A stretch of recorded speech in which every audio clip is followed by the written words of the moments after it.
이스라엘의 역사학자 유발 하라리는 초예측이라는 책에서 인간의 지혜와 인간의 어리석음을 절대 과소평가하면 안 된다고 했습니다. 인간의 지혜도 대단하지만 그만큼 인간은 어리석은 존재라는 것입니다. 언뜻 모순처럼 들리지만 나름 의미 있는 분석이라고 봅니다. 우리가 지난과에서 인간의 지혜를 보았다면 이번 주에는 인간의 어리석음을 보게 될 것입니다. 먼저 도표와 함께 시작하겠습니다. 보시는 바와 같이 창세기 2장과 3장은 완전 상반되는 구조를 띠고 있습니다. 창조와 축복으로 시작하더니 갑자기 유혹과 타락 그리고 추방으로 전환됩니다. 하나님의 형상을 따라 지음받은 인간이 들짐승 뱀을 모방하고 따라갑니다. 이 부분에서는 썩어지지 아니하는 하나님의 형상을 썩어질 금수와 버러지 형상의 우상으로 바꾸었다는 로마서 1장 23절이 연상되기도 합니다. 이번과 주제는 타락입니다. 창세기 3장을 통해 타락의 과정과 결과 그리고 하나님의 은혜와 희망을 만나는 시간이 될 것입니다. 창세기 2장 16절 18절에서 하나님께서 세운 창조의 질서를 뱀이 망가뜨렸으나 우리 하나님께서는 창세기 3장 8절 21절을 통해서 다시 세워 나가십니다. 이번과 연구 방향은 요일별 주제를 따라가기보다 3장에 나타난 핵심 구절을 중심으로 연구하겠습니다. 다음 분석은 창세기 3장을 교차 대꾸법으로 본 것입니다.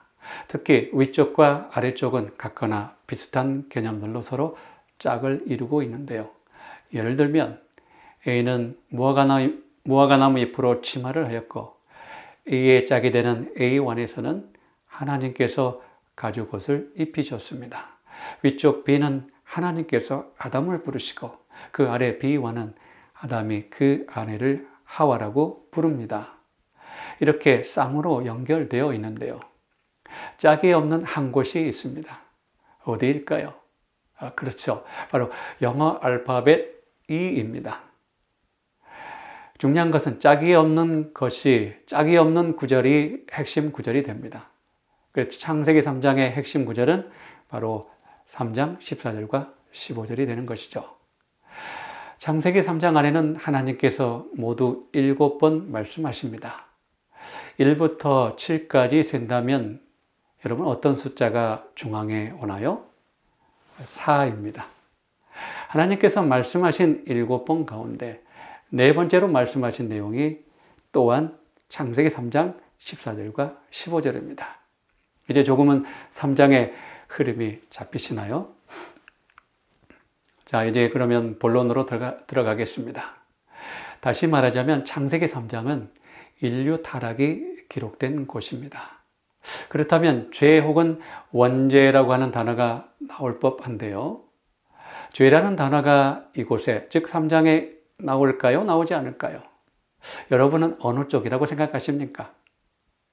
죄나 원죄를 뜻하는 단어가 직접 나타나고 있지는 않지만 죄가 무엇을 뜻하는지는 분명하게 드러나 있습니다. 창세기 3장 1절에서 5절까지 보겠습니다. 우리 모두가 훤히 아는 내용인지라 읽지는 않겠습니다. 우리는 지난 일과에서 엘로힘과 여호와 하나님의 칭호를 살펴보았습니다. 하와와 뱀은 대화하면서 어떤 하나님의 칭호를 사용했을까요? 하와와 뱀 둘 다 엘로힘을 사용했습니다. 뱀 즉 사단이 개인적이고 친밀한 칭호 여호와 하나님을 사용할 일은 만무했겠지만 하와는 왜 엘로힘 하나님을 사용했을까요? 죄 짓기 전 하와의 영적 상태를 가늠할 수 있는 부분입니다.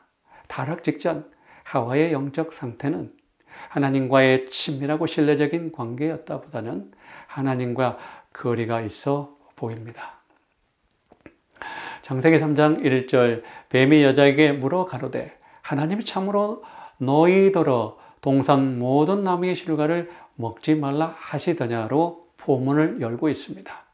이 표현을 보면 사단도 하나님께서 앞서 말씀하신 것을 알고 있다는 뜻이 됩니다. 여러분, 사단이 하와를 어떻게 유혹했는지 아십니까? 억압했을까요? 폭력을 행사했을까요? 아닙니다. 다만 하나님에 대한 신뢰를 저버리게 하고 그분을 오해하도록 유혹의 기술을 부린 것이죠. 뱀이 유혹을 받을 때 하와는 하나님의 말씀으로 사단과 대면합니다. 특히 창세기 2장 16절, 17절을 중심으로 디펜스하고 있습니다.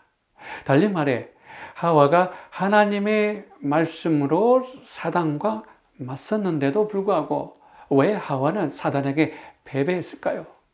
그것은 하나님의 말씀은 가졌으나 그 말씀을 올바로 사용하지 못했기 때문입니다.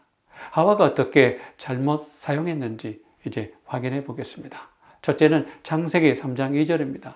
동산나무의 실과를 우리가 먹을 수 있으나에 해당되는 부분으로 이 말씀은 사실 창세기 2장 16절에서 가져온 말씀이죠. 동산 각종 나무의 실과는 내가 임의로 먹되, 여기서 가져온 말인데 이 2장 16절 가운데 원래 주신 하나님의 말씀 내가 임의로 먹되라는 말을 쏙 빼고 전달합니다. 그리고 둘째는 창세기 3장 3절에서도 창세기 2장 17절 본래 문구 가운데 선악을 알게 하는 나무라는 부분을 생략하고 전달합니다. 셋째는 창세기 3장 3절입니다. 하나님의 말씀에 너희는 먹지도 말고 만지지도 말라는 곳입니다. 이 말씀 역시 창세기 2장 17절에서 인용한 것인데요. 선악을 알게 하는 2장 17절 말씀에는 선악을 알게 하는 나무의 실과는 먹지 말라고 했습니다. 그런데 하와는 이곳에서 하나님 말씀에 자신의 말을 섞어 마치 그것이 하나님의 말씀인 것처럼 포장해 버립니다. 하와가 어떤 말을 첨가했나요? 만지다라는 말을 추가했습니다. 앞서 나온 두 경우는 하나님께서 하신 말씀 가운데 일부를 뺐다고 하면 이번에는 반대로 하나님의 말씀에 자신의 말을 덧붙인 것입니다. 그리고 마지막은 창세기 3장 3절입니다. 너희가 죽을까 하노라입니다. 창세기 2장 17절에 따르면 하나님께서 내가 먹는 날에는 정녕 죽으리라고 말씀하셨는데도 하와는 불순종해도 죽지 않을 수 있다는 생각의 뉘앙스로 죽을까 하노라라고 바꾸어 말합니다. 여기까지 하와의 말을 잘 듣고 있던 뱀이 하와에게 던진 말이 나옵니다. 어떤 말일까요? 창세기 3장 4절 뱀이 여자에게 이르되 너희가 결코 죽지 아니하리라 라는 말을 던졌습니다. 반드시 죽는다는 하나님의 말씀을 완전히 뒤집어 버린 것이죠. 그것도 하와 앞에서 말이죠. 사단은 왜 이렇게까지 말했을까요? 아니, 이렇게 말할 수 있었던 이유는 무엇이었을까요? 그것은 하와와 나눈 대화 중 하와의 마음이 흔들리고 있다는 것을 간파했을 것입니다. 무엇을 통해서요? 하와가 본래 하신 하나님의 말씀을 빼고 또한 더하는 과정을 보면서 확신을 얻은 것 같습니다. 점점 하와가 사단 자기 쪽으로 끌려오는 모습을 보이자 이때다라고 생각한 사단은 틈을 주지 않고 총공격을 감행했다 생각됩니다. 그래서 이제 하나님의 말씀과 정면으로 배치되는 말을 던져도 하와가 넘어올 줄 확신한 것 같습니다. 이런 사단의 전략은 시대를 초월해 위력을 발휘하고 있습니다. 한때 둘째가라면 서러울 만큼 교회와 하나님을 사랑하고 섬겼던 많은 사람들 가운데 서서히 하나님의 말씀에 틈을 보이다가 스스로 와르르 무너진 사람들도 많습니다. 부조와 선지자 54에서 56에는 뱀은 금단의 나무 열매를 따서 그것을 반쯤 싫어하는 하와의 손에 놓았다. 그리고 나서 그는 하나님께서 그들이 죽지 않도록 이것을 만지지 말라고 하셨다는 여자 자신의 말을 그 여자에게 상기시켰다. 하와는 그것을 만졌지만 아무런 해로운 결과도 생기지 않는 것을 알자 더욱더 담대해졌다. 하나님의 말씀을 함부로 가감하고 손질할 때 그것이 올무가 됩니다. 창세기 3장 5절 너희가 그것을 먹는 날에는 너희 눈이 밝아 하나님과 같이 되어 선악을 알 줄을 하나님이 아심이니라. 하나님과 같이 된다라는 이 부분은 또한 3장의 유혹 가운데 가장 큰 이슈가 되었습니다. 하나님은 인간에게 줄 좋은 것들을 많이 갖고 계시는데 그것을 감추고 있다고 사단이 주장한 것입니다. 하나님은 인간이 더 행복해지고 자아 실현을 이룰 길들을 방해하기 위해서 정보를 공개하지 않고 있다고 사단이 주장한 것이죠. 그런 의미에서 하나님은 정말 질투가 많고 이기적이고 자기 중심적이고 자기만 챙기는 독재자요 폭군이라고 사단이 주장한 것입니다. 이처럼 하나님의 품성을 오해하게 하고 그분의 통치권에 도전하게 하는 것으로 보아 이곳도 대쟁투 현장으로 불릴만 합니다. 다음은 죄의 결과들을 살펴보겠습니다. 창세기 3장 7절 눈이 밝아 자기들의 몸이 벗은 줄 알고 무화과 나무 잎을 엮어 치마를 하였더라. 그리고 3장 10절 내가 동산에서 하나님의 소리를 듣고 내가 벗었으므로 두려워하여 숨었나이다. 3장 7절에서는 나무 잎을 엮어 치마하였는데 뒤에 나오는 10절에서는 왜 내가 벗었다라고 대답을 했을까요? 무화과 잎으로 만든 옷이 아니었나요? 그런데 왜 벗었다라고 표현한 것일까요? 그것은 빛과 영광의 옷, 본래의 옷을 잃었다는 뜻입니다. 다음 하나님께서 죄 지은 피조물들을 심문하십니다. 심문하는 순서를 알고 계십니까? 여자, 아담, 그리고 뱀의 순서로 진행하셨습니다. 심문을 마치고 나면 판결을 선고하지요. 하나님께서는 어떤 순서로 선고를 내리셨을까요? 심문 과정과 동일했을까요? 아니면 반대였을까요? 반대였습니다. 뱀에게 제일 먼저 선고하시고 그 다음에서야 죄 지은 조상들에게 선고하십니다. 이곳에서 하나님의 깊은 사랑이 느껴집니다. 다음은 뱀에게 내린 선고를 알아보겠습니다. 창세기 3장 1절 뱀에 해당되는 히브리어는 나하시로, 그 뜻은 점을 치다, 그리고 징조를 관찰하다라는 동사에서 유래되었습니다. 뱀의 어원에도 사단의 속성이 들어있는 것 같습니다.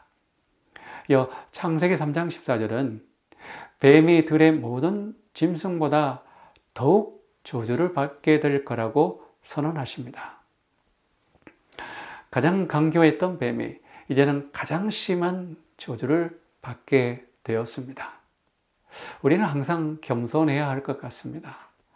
아무리 최상급 수식어를 달고 있다 해도 자신을 낮추며 살피는 지혜가 필요합니다. 저주는 심판의 결과뿐만 아니라 창조 질서를 지키기 위한 목적도 있습니다. 저주의 결과로 뱀이 배로 다닌다라는 표현이 사용되고 있습니다. 이 표현의 뜻은 엎드리다 그리고 자신을 낮추다라는 의미가 있습니다. 뱀이 배로 다닌다라는 뜻을 종합해 보면 하나님의 권위를 인정하기 위해 흙 속에 엎드린다는 뜻으로 이해할 수 있습니다. 그리고 또 이어서 나오는 표현은 종일토록 흙을 먹는다입니다. 흙을 먹다라는 말은 하나의 관용어로 정복당하다는 의미입니다. 하나님께 정복당했다는 뜻으로도 익힐 수 있습니다. 흙을 먹는다는 것은 흙이 뱀의 주된 먹이가 될 것이라는 의미보다 배로 기어다니는 과정에서 입에 흙이 닳거나 들어가는 것을 의미하죠. 여기에 언급된 종신토록 이 말은 죽을 때까지를 말합니다. 그리고 살아있는 동안에 뱀이 사단이 패배의 고통이 계속될 것이라는 뜻이죠. 더불어 이 표현은 창세기 3장 4절 너희가 결코 죽지 아니하리라는 사단의 거짓말에 하나님께서 응수한 표현입니다. 다음은 창세기 3장 15절 원수라는 단어에 대해서 생각해 보겠습니다. 15절 가운데 첫 번째로 오며 가장 주목받는 단어가 이 단어입니다. 적개심은 저절로 생기는 것이 아니라 하나님의 계속된 역사하심의 결과입니다. 원수 사이가 어떤 관계인지를 사무엘상 18절에서 29절을 통해서 짐작할 수 있습니다. 사울이 다윗을 미워합니다. 보통 미워하는 것이 아니라 다윗을 더욱 두려워하여 평생의 다윗의 대적이 됩니다. 두렵기 때문에 대적이 되었고 그런 관계가 계속 유지됩니다. 다윗을 향한 사울의 적대심은 갈수록 대해갔고 죽을 때까지 계속 이어집니다. 사울이 죽고 사라진 다음에야 끝이 나게 된 것이죠.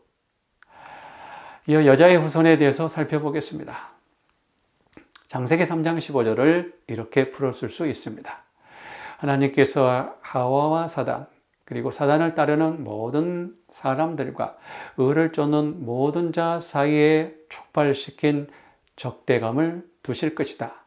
결국 여자의 후손 그리스도께서 사단의 머리를 상하게 하여 그와 그를 따르는 자들을 멸할 것이나 사단은 그의 발꿈치를 상하게 할 것이니라. 이렇게 해석할 수도 있습니다. 창세기 3장 15절 원수 관계를 풀어보면 세 범주로 요약 가능합니다. 첫째로 하와와 사단 사이의 원수 관계입니다. 단수형으로 쓰였습니다.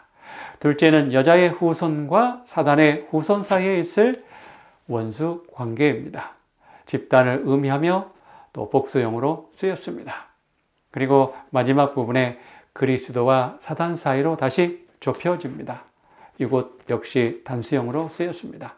그래서 창세기 3장의 후손은 메시아 예언의 토대가 되는 단어로 아브라함의 자손, 실로, 별, 왕, 종, 그리고 인자 등과 함께 메시아를 가리키고 있습니다.